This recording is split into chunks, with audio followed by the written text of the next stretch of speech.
बैठक सुनी है नुनियाला बिन पुरैन बिना कीर्तुआ ताल। और वसूलों है उदल बिन और रोए रोए कहाँ राजा परमाल। नमस्कार मित्रों, आशा करते हैं आप सभी लोग स्वस्थ होंगे, प्रसन्न होंगे, अपने अपने कार्यों में व्यस्त होंगे। मित्रों, कल मैंने आपको सुनाया था घर में संबंध हो जाता है और फिर बौरीगढ़ के जादवा राय का व्यवहार देखकर काफी साल तक कोई चौथी लेकर नहीं जाता है, चौथी चालने।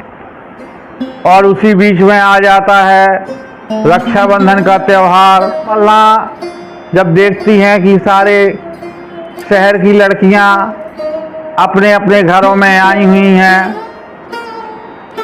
तो माता मल्ला को बड़ा दुख होता है कि अगर मेरे घर में भी कोई ऐसा होता तो वो जाकर के चंद्रावल को ले आता और वो अपने सतखंडा में खड़ी रो रही हैं और रोते रोते, जैसे हम आप कभी कभी अस्पष्ट बातें किया करते हैं, वैसे ही वो मन में बड़बड़ा रही हैं। और नीचे खड़ा था उदल, वो माता मल्ला के रोने का आभास कर लेता है और जब वो आता है तो कहता है, माँ आप क्यों चिंता में हैं, क्या कारण हो गया है, मुझे बतलाओ। मल्ला युद्ध ना हो या उदल के ऊपर कोई संकट ना आ जाए तो वो बात को टालने की कोशिश करती हैं, लेकिन उदल कह देता है, माता मैंने आपको हमेशा माँ समझा है और अगर आपने मुझे आज नहीं बताया तो मेरा मन दुख जाएगा। ऐसा धर्म संकट खड़ा हो जाता है। तब माता मल्ला कहती हैं कि उदल, तुम तो जानते हो कि आज कई बरस हो गए चंद्रावल के विवाह को, लेकिन आज तक मैंने बेटी का मुख नहीं देख पाया है, इसलिए आज मन भारी हो गया था। और उसकी आंखों में आंसू आ जाते हैं माता की। तो उदल कहता है, माँ तुम चिंता न करो, मैं चंद्रावल को लेवा करके लाऊंगा। तब वो कहती हैं, बेटा तुम वहां ना जाओ, वो जादवा राय बड़े धूर्त हैं और उनके लूटपाट का ही धंधा है। इतनी बात सुनता है उदल तो कहता है, माँ कितना जो है बौरीगढ़ में युद्ध का मसाला है, मेरे लड़ने भर के लिए नहीं है। और क्या हस्ती है वीरसाय की जो उदल की तलवार झेल सके। फिर भी मल्हार तैयार नहीं होती हैं, क्योंकि अपने पुत्र से कम स्नेह नहीं था उन्हें उदल से। कहते हैं, दाया आचर ब्रह्मा पिया, बाया पिया और सिंह राय, रोवत ब्रह्मा पलना छाड़े, खेलत उदल लिया उठाए। यानी अपने पुत्र को उन्होंने रोते हुए पलना में लेटा दिया और खेलते हुए उदल को उठा लिया। ऐसा स्नेह जिसने दिया हो तो अपने पुत्र के प्राण संकट में कैसे डाल देगा। लेकिन उदल भी कम जिद्दी न था। वो अपनी कटार निकाल करके कहता है, माँ अगर आज आज्ञा नहीं दोगी तो मैं एक कटार मारकर अपने जीवन लीला समाप्त कर दूंगा। तब मल्ला कहती है, अगर मैं तुमको अकेले दूंगी तो राजा परमाल मुझको बहुत उल्टी सीधी बातें कहेंगे और मेरा जीना मुश्किल हो जाएगा। दूसरी ओर आला और मलखान जाने क्या गत करेंगे अगर वहां तुमको कुछ हो गया। तब उदल कहता है, माता आप किसी से ये कहना ही नहीं कि मैंने भेजा है और मैं अर्धरात्रि के समय में ही बौरीगढ़ के लिए निकल जाऊंगा। तो माता मल्ला को कुछ पुत्री का स्नेह, कुछ उदल की जिद, वो उस बात के लिए तैयार हो जाती हैं। और जो चौथी का सामान होता है सारा सामान तैयार करवाती हैं। कई सोने के कलशों में सूखे मेवे रखवा देती हैं, तरह तरह की मिठाइयाँ रखती हैं और वीर शाह के लिए कपड़े और उनके सातों लड़कों के लिए कपड़े, अपनी समधन के लिए कपड़े, तरह तरह के जेवर कई डिब्बों में बंद करके देती हैं और 2 पत्र देती हैं। कहती हैं पुत्र तुम बौरीगढ़ बाद में जाना, पहले पृथ्वीराज के यहाँ चले जाना और हमारा ये पत्र उनको दे देना। तो उस समय के पुत्रों में आज के पुत्रों में कितना अंतर है। उदल ने जैसे पत्र पाए वैसे ही वो लिए चले जाते हैं। खोलकर उन्होंने मार्ग में नहीं देखा कि माता ने इसमें क्या लिख रखा है और जाकर के वो बड़ी विनम्रता पूर्वक पृथ्वीराज को प्रणाम करते हैं। पृथ्वीराज उन्हें हृदय से लगाते हैं और बैठालते हैं। तब जाकर के उदल अपना वो पत्र देते हैं जो माता मल्ला ने दिया था और उस पत्र का मजमून कुछ इस प्रकार था कि महाराज पृथ्वीराज उदल बचपना कर रहा है और मेरे रोके नहीं रुक रहा। यहाँ महाराज परमाल को भी खबर नहीं है, आला को भी पता नहीं है, को भी जब ये मालूम नहीं है, इसलिए अगर कोई अनहोनी हो जाती है वहाँ बौरीगढ़ में तो मैं किसको मुंह दिखाऊंगी। ऐसी सारी बातें लिखी होती हैं और अंत में एक निवेदन होता है कि महाराज आपके कहने से उदल जरूर मान जाएगा। तब पृथ्वीराज उसे समझाते हैं कि पुत्र अभी तुम मत जाओ, अकेले तुम्हारा वहाँ जाना ठीक नहीं है। तो उदल कहता है महाराज मुझको जो है 100 साल नहीं जीना है, क्योंकि जो क्षत्रिय होकर के अपने प्राणों की परवाह करे उसका जीवन व्यर्थ है। 12 बरस लो कुकुर जीवे और 13 लो जिये से 30 बरस लो क्षत्रिय जीवे, ज्यादा जीवन को धिक्कार। और पृथ्वीराज जब ऐसी बातें सुनते हैं उनकी तो वो कहते हैं ठीक है तुम माता अगमा से मिलाओ और उदल चले जाते हैं। पृथ्वीराज का ये उद्देश्य था कि यहाँ महल में जाने से इसका मन बदल जाएगा, रानी अगमा इनको समझा देंगी। वो महलों में जाते हैं, बेला भी आकर के बड़े प्रेम से मिलती है और माता अगमा भी मिलती हैं। बड़ी खातिरदारी होती है। रानी अगमा बहुत स्वागत सम्मान करती हैं। फिर वो समझाती हैं कि बेटा अभी तुम बौरीगढ़ के लिए मत प्रस्थान करो, ये समय उचित नहीं है। तब उदल कहता है माता मैं अब बिना बहन को विदा कराए महोबा नहीं लौट के जाऊंगा, ये एक क्षत्रिय का वचन है और आप मुझे इस विषय में भटकाने की कोशिश न करें। तब अगमा समझ लेती हैं कि ये मानने वालों में से नहीं है और अगमा देखती हैं जो जो सामान महोबे से आया था उससे दुगना सामान वो उस चौथी के सामान में शामिल कर देती हैं। इस प्रकार से चौथी का बहुत अधिक सामान हो जाता है और उधर उधर से विदा करके चलते हैं माता अगमा को प्रणाम करके। और 12 दिन की मंजिल करके वो किसी प्रकार से बौरीगढ़ पहुंच जाते हैं। वहाँ देखते हैं जादवा राय का वो किला जिसमें एक से एक बड़ी बड़ी तोपें बुर्जों पर रखी हुई हैं।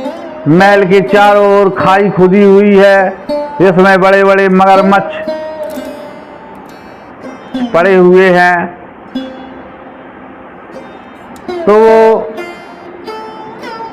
सोचते हैं कि अभी तो ये राज दरबार का समय नहीं है, कुछ देर मैं इस बगिया में विश्राम कर लूं और जब राज दरबार का समय हो जाएगा तो मैं राज दरबार में चला जाऊंगा। तो वो विश्राम के उद्देश्य से उस बगिया में पहुंच जाते हैं जहां पर राजकीय अखाड़ा था। बहुत सारे मल्ल अपना अपना अभ्यास कर रहे थे और वहीं राजा का पुत्र जोरावर सिंह था। तो जोरावर सिंह भी युद्धाभ्यास कर रहा था, कुश्ती के दांव पेंच आजमा रहा था और जैसे ही उदल ने अखाड़ा देखा तो उसकी भुजाएं फड़क उठी। उसने कहा, यहाँ कोई है वीर, ऐसा पत्थर जो हमारे साथ मल्ल युद्ध कर सके। इतनी बात सुनकर जोरावर सिंह आगे बढ़ते हैं, कहते हैं तू कहाँ का है, कौन है, और युद्ध के लिए ललकारते हैं। तो एक सामान्य कुश्ती न रह करके अब वो एक तरीके से चुनौती बन चुकी थी और उदल था ताला सैयद का सिखाया हुआ और उसने जोरावर सिंह को इतनी जोर से एक पटकनी दी कि उसका एक हाथ उखड़ गया और जोरावर सिंह सनाका खाकर रह गए। और जो वहाँ पर बहुत सारे मल्ल थे, जोरावर सिंह की दशा को देखकर किसी की ये हिम्मत नहीं हुई कि आगे बढ़कर उदल को कुश्ती के लिए ललकार दें। तब वो उस बगिया से चल देते हैं और पुनः महल के फाटक पर आते हैं। तब तक दरबान से कहते हैं जाकर के कि अगर महाराज की आज्ञा हो जाए तो मैं महाराज से मिलना चाहता हूँ। तब दरबान पूछता है, तुम कहाँ के हो, कौन हो, किस काम से आए हो। तब उदल कहता है, हम महोबा से आए हुए हैं और चौथी चालने आए हैं अपनी बहन को विदा कराने के लिए। इसी वजह से महाराज वीर शाह से हमको मिलना है। इतनी बात सुनता है जब दरबान तो कहता है, तुम यहीं खड़े रहो, मैं अभी जाकर के पता करके आता हूँ कि महाराज का क्या आदेश है। और जब वो वीर शाह के दरबार में जाते हैं तो वहाँ तरह तरह के वाद्य यंत्र बज रहे हैं और नर्तकियों के नृत्य चल रहे हैं। तो जैसे ही नर्तकियाँ दाएं बाएं होती हैं तो सैनिक का चेहरा दिखाई देता है वीर शाह को। तब वीर शाह कहते हैं, कहो कैसे आना हुआ, क्या बात है। तब दरबान बतलाता है कि महाराज, उदल नाम का कोई व्यक्ति महोबा से आपसे मिलने आया है, कह रहा है मैं चौथी चालने आया हूँ, कहें क्या आदेश है। तब राजा वीर शाह बहुत प्रसन्न हो जाते हैं और प्रफुल्लित होकर कहते हैं, जाओ जाकर के उदल को ससम्मान ले आओ। और वहाँ पर जाने पर बड़ा भव्य दिव्य स्वागत होता है और राजा वीर शाह कहते हैं कि अब उदल कुछ दिन यहीं रुक करके जाना। उदल कहता है, महाराज मेरे पास समय नहीं है, मैं बहन की चौथी चाल करके जो है महोबा वापस जाऊंगा। तो कहते हैं फिर भी ठीक है, 10-12 दिन रुको, इतना तो समय निकाल कर आना ही चाहिए था। और अपने पुत्र के साथ में उदल को भेज देते हैं रनवास में। वहाँ पर जाते हैं, जो राजाओं के तौर तरीके हैं, स्वागत सम्मान होता है। दूसरे समय यानी कि संध्या समय में राजा जब तक नगर सजवा चुके होते हैं और अपने पुत्र मोहन को कहते हैं कि जाओ उदल को नगर भ्रमण करा करके लाओ, ये भी तो देखे आखिर बॉडीगार्ड कैसा है।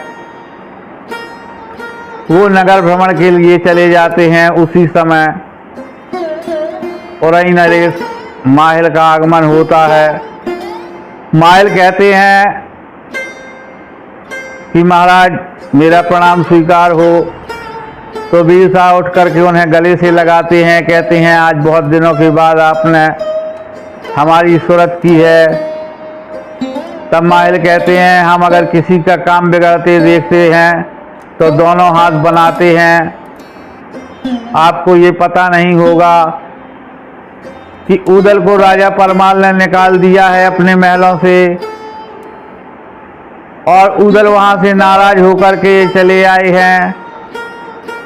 और ऊदल बड़ा धूर्त है, हो सकता है कि आपकी बहू को लेवा जाए और वो अपनी दासी बनाकर रखे। तब वीर शाह कहते हैं क्या औकात है ऊदल की जो ऐसा करे, हम कभी न इसके साथ में भेजेंगे। तो मायल कहता है अगर आप भेजेंगे नहीं तो नाहक झगड़ा बढ़ जाएगा, आप तो ऊदल के खाने में जहर मिला दें और ये किस्सा ही खत्म हो जाएगा बिना लड़ाई के। वीर शाह को भी ये बात अच्छी लगती है। तब वीर शाह जो है ऊदल के लौटने पर महल में भोजन के लिए आमंत्रित करते हैं। ऊदल जाता है, वो जहर से मिला हुआ खाना बना था। तब उनके बहनोई इंद्रसेन और ऊदल जाते हैं, दोनों अपने अपने पाटा में बैठ जाते हैं, क्योंकि उस समय जो है यही सिस्टम था, पीढ़ा पर बैठकर एक ही खाया जाता था। तब चंद्रावल बैठी होती है अपने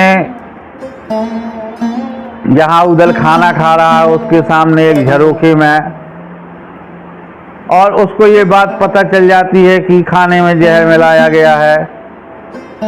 तो ऊदल को बार बार इशारा करती है और ऊदल उस इशारे को समझ लेता है। जैसे ही भोजन के थाल आते हैं तो ऊदल तत्काल अपने बहनोई से वो खाना बदल देते हैं।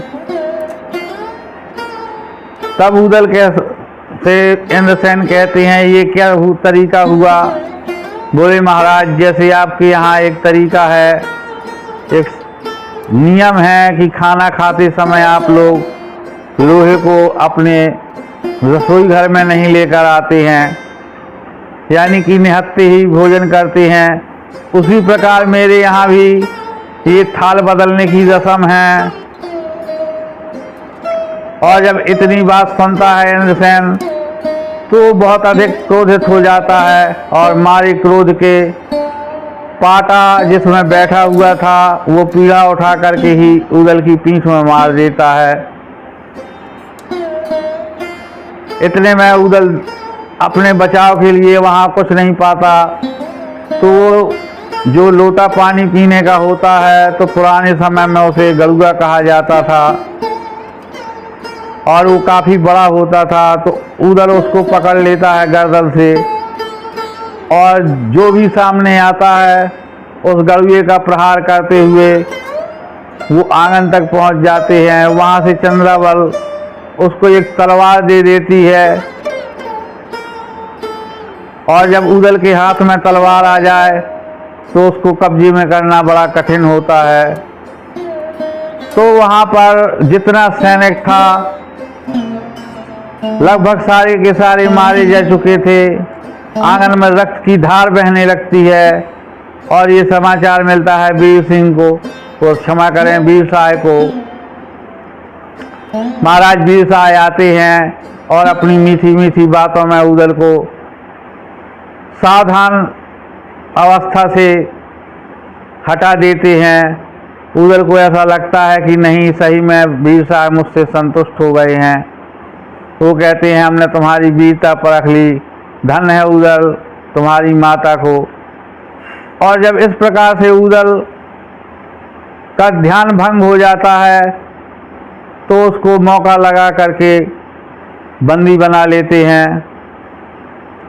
और बहुत बुरी तरीके से मारते हुए उसे दाहक में डलवा देते हैं। अब उधर जब दाहक में चले जाते हैं तो ये बात एक मालिन के द्वारा पता चलती है चंद्रावल को। तब चंद्रावल